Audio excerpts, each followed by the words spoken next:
ಚಾಮುಂಡೇಶ್ವರಿ ಒಳಗಡೆ ದುರ್ಗಾ ಪಂಚಾಯತ್ ಅಂತ ಇರೋದು ವಿಶೇಷ ತುಂಬಾ. ಗುರುಗಳೇ ನಮಸ್ಕಾರ. ನಮಸ್ತೆ. ಇಲ್ಲಿ ವಿಶೇಷತೆ ಏನು ಸರ್ ಅಮ್ಮನವ್ರದ್ದು?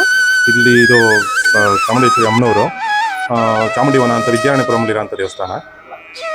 ಇದು ಬಂದು 1954ರಲ್ಲಿ ಪ್ರತಿಷ್ಠಾಪನೆ ಆಗುತ್ತೆ ದೇವಸ್ಥಾನ. ಅಲ್ಲಿಂದ ಪ್ರತಿ ಪೂಜೆ ನಡ್ಕೊಂಡು ಬರ್ತಾ ಇದೆ. ಇದು ತಿರುವಂಗಡ ಮೊದಲಿಯರ್ ಎಂಬವರು ಪ್ರತಿಷ್ಠಾಪನೆ ಮಾಡಿ.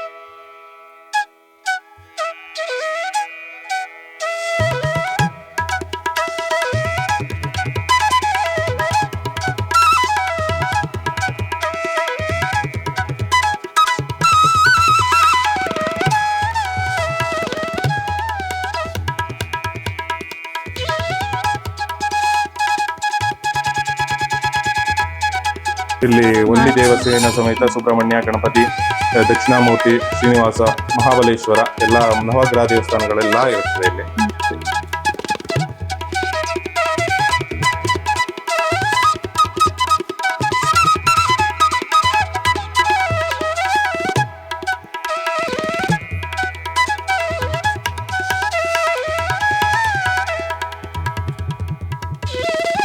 ಇದು ಜಯಚಾಮರಾಜ ಒಡೆಯರು ಉದ್ಘಾಟನೆ ಮಾಡಿದಂಥ ದೇವಸ್ಥಾನ.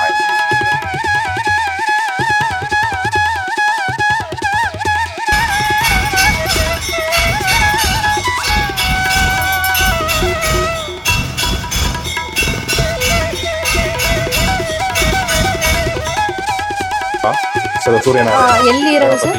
ಅಮ್ಮನವರ ಪ್ರಾಕಾರ ಒಳಗಡೆ ಇಲ್ಲಿ ಒಳಗಡೆ ಪ್ರಾಕಾರದಲ್ಲಿ ಒಳಗಡದಲ್ಲಿ ಗರ್ಭಗುಡಿಯಲ್ಲಿರುತ್ತದೆ. ಸೂರ್ಯನಾರಾಯಣ, ನಂದಿ, ಸತ್ಯನಾರಾಯಣ ಅಂತ ಹೇಳಿ ಶ್ರೀಚಕ್ರ ಇದು ಇದ್ದು ತುಂಬಾ ವಿಶೇಷ.